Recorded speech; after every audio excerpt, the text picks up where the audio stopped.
Part 2, Breaking Chains. Build before you break.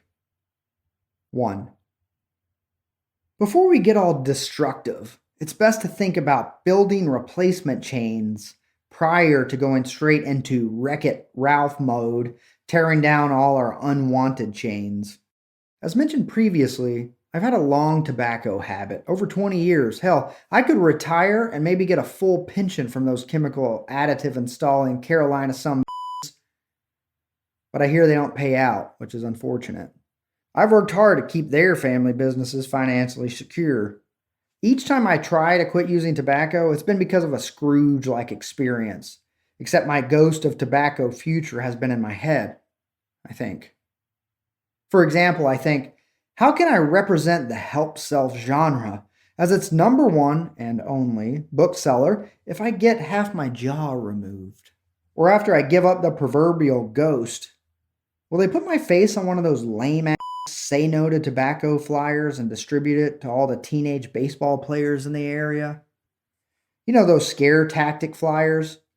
This one would make my entire life about starting, using, and trying to quit tobacco. Thank you for the all-encompassing life summary. I'm reminded of a fantastic tobacco quitting story. First, let's briefly discuss what quitting feels like. If you ain't tried quitting some chemical dependence, the kind typically linked to addiction, then you ain't tried living. It doesn't matter if you're quitting alcohol, tobacco, meth, heroin, etc. When we quit our preferred chemical, we all go through some form of zombie withdrawal stage. Still think you have free will? Drink half a bottle of vodka every day for 30 days, then quit cold turkey. That's a terrible idea. Don't do it. It just makes my point. Try to rely solely on your free will to enjoy a nice, relaxing day with no drinking. Not gonna happen.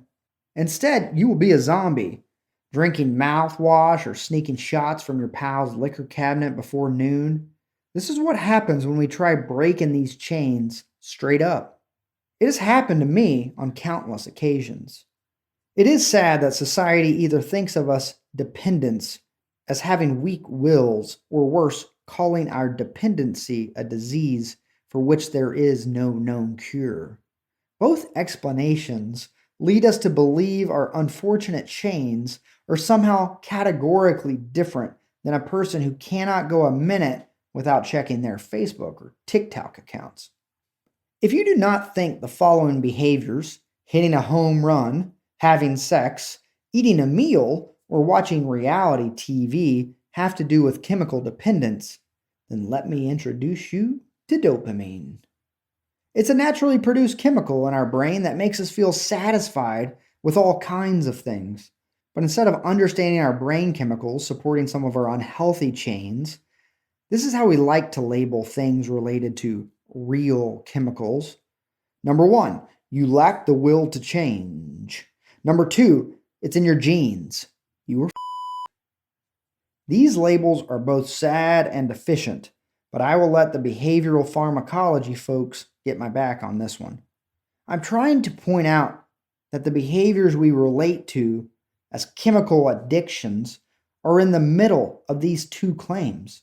I've already spoken enough about the will, and sure, our genes play a role in our behavior, and by restructuring our conditions, we can break these chains, even the ones we call diseases. The results of drug addiction are in, amigos. There's nothing left to ponder. Okay, here's my quitting smokeless tobacco story. I was a junior in high school and an active member in my hometown church. Each fall, we would have a weekend retreat in the Texas Hill Country. These retreats were incredible escapes from our typical daily breakfast club-like experiences. They provided a rich backdrop of encouragement and soul sharing with peers and compassionate, empathetic adults. And I believe it was these retreats that hardwired into my head praise songs that still get triggered 20 years later, a few times each week. Do you remember the movie The Manchurian Candidate, where this dude lives an everyday life thinking all is well? He's unaware that he has been hypnotized into becoming an assassin, just waiting for the call. Not knowing any of this, the candidate wakes suddenly to find out he's just killed a senator. That's what it's like with these praise songs. I'll be cruising down the street, minding my own business, and it's like someone from the old Church of Christ hits the switch, and instantly I start singing, "But I know how I ought to be alive to you and dead to me. But what can be done to an old heart like mine?" Then suddenly, I snap out of it. Where am I? Oh no, I was deep in another praise song again. What I'm trying to say here is with chemical substances and praise songs, just be careful. Neither are diseases, but both can become super strong chains. Anyway, so my junior year, I'm on fall retreat. I have received a Scrooge-like message the night before that chewing tobacco is a terrible idea, especially for someone who is about to spend the weekend living for Jesus. So I head to the retreat without any tobacco, just me in the woods, chemically dependent on Jesus talk and love songs. Who needs tobacco when you have joy like a fountain? Well, me, for one, I needed it. Me and my friend, for two, we needed it. He, like me, was an aspiring tobacco giving up dude for the weekend. It was day one on our weekend trip, and we were getting weak. There was no tobacco around. What's the next best thing? Uh-oh. Zombie addict mode coming on. We did what any abstaining zombie would do. We waited until everyone was asleep, then we snuck into the kitchen and we found some coffee grounds, thinking this would be an excellent replacement to hold us over for a couple of days. Ugh! That was horrible. It was dry. It did not give us the fix we needed. The coffee grounds went all over my mouth and they were damn near impossible to spit out. Thank Jesus we found another God-fearing Texan who had brought some tobacco with him. Tobacco, zombie, craze, over. You know, as I write about this story, two things come to mind. Number one, as with any chemical chain, we should have titrated, slowly decreasing our usage before quitting cold turkey. Although it will not immediately weaken the cue, titrating will reduce the likelihood of our turning into withdrawal zombies.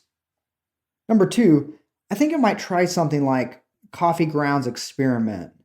I know a store that sells old, dry, smokeless tobacco. It's almost as dry as Coffee Grounds. I think I will try to buy some of that to use. In chain language, I will be engaging in the same behavior but weakening the reinforcer or the payout. Remember, the reinforcer is the post that holds up our chain. Weaken the reinforcement, weaken the chain. Weaken the chain, weaken the conditioning. Change the conditioning, change the self. Remember, like Dogen said. Number three, I will build into my working and boredom chains some bubblegum chewing time, removing the tobacco link and adding a gum chewing link. Nope, scratch that. I think I have a cavity. Gum, you're on the bench. Toothpicks, you're up. I will report back on my tobacco chewing breaking progress.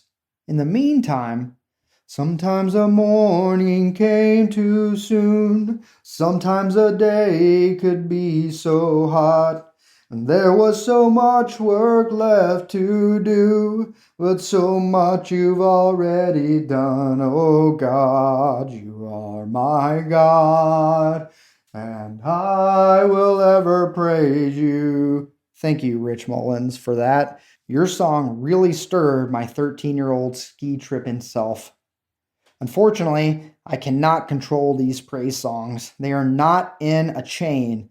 They're more like an alien visitor just dropping in from time to time. They're a hypnotic trance brought on by someone else pressing the praise trigger button. Can neither break nor replace. Wait a second. Maybe they're not like aliens at all. Perhaps I can build praise song replacements. I just need to find their cues. Let's see. trees, flowers, every person I met from the ages of 13 to 21, any body of water, anything similar to red, stuff like blood or hearts. Now, fuck it. There's no way to recondition all of these cues. As I said, be careful with praise songs. They might be the one link that cannot be replaced. Manufactured chemical substances, on the other hand, are much simpler to substitute. Toothpicks. Why are you sitting around? Grab a stick. You're up.